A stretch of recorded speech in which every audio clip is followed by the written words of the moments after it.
Si est-il le drame qui secoue la classe politique.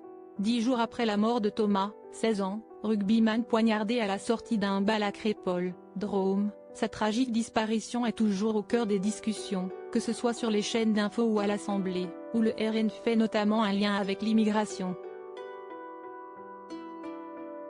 Ce mardi, les tensions ont toutefois laissé place au recueillement dans l'hémicycle.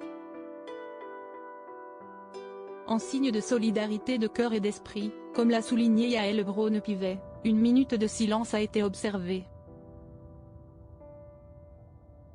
Elisabeth Borne a ensuite pris la parole, comme je l'ai fait au Sénat la semaine dernière. Je veux à mon tour adresser mes condoléances et dire ma peine aux parents, aux proches et à tous les habitants de Crépol après la mort de Thomas, a déclaré la chef du gouvernement. Thomas avait 16 ans, il incarnait des valeurs de générosité et de courage si propres à son sport, le rugby. Il avait une vie remplie d'espoir et de promesses devant lui. Bien qu'assez habituel chez la première ministre, ce discours prononcé sur un ton monocorde a fait grimacer des téléspectateurs. Parmi ceux-là, Isabelle Balkany, l'épouse de Patrick Balkany, devenue commentatrice zélée de la vie politique sur X, n'a pas manqué l'occasion d'égratigner la locataire de Matignon.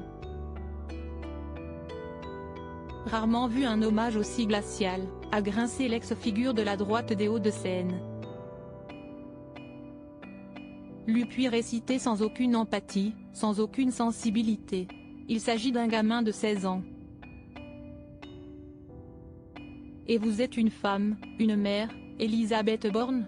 S'est-elle indignée. Un malaise partagé par des centaines d'internautes, qui ont relayé son message sur le réseau social. De quoi nourrir un peu plus l'image glaciale accolée, à tort ou à raison, à la première ministre et mère de Nathan. Supérieur à découvrir notre diaporama sur Elisabeth Borne et les ministres à leur début. La mort de Thomas, un drame aux circonstances floues, preuve que le sujet reste hautement sensible, alors que l'enquête n'a pas encore permis de répondre à toutes les interrogations. Depuis ce tragique 19 novembre, 9 personnes, dont 3 mineurs, ont été mises en examen pour meurtre en bande organisée, tentative de meurtre ou violence volontaire commise en réunion. 6 d'entre eux ont été placés en détention provisoire, tandis que les 3 autres sont sous contrôle judiciaire. Âgé de 20 ans, Shahida, le principal suspect, nie toute implication, même si des témoins le désignent comme l'auteur du coup de couteau qui a tué Thomas dans la bagarre générale. D'après les auditions, ces jeunes n'étaient pas venus à Crépol pour se battre mais parce qu'il y avait beaucoup de filles. Cependant, les premiers éléments de l'enquête relèvent qu'il était bien armé.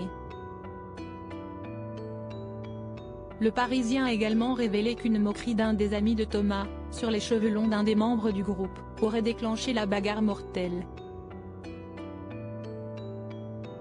Crédit photo, Stéphane Le Mouton.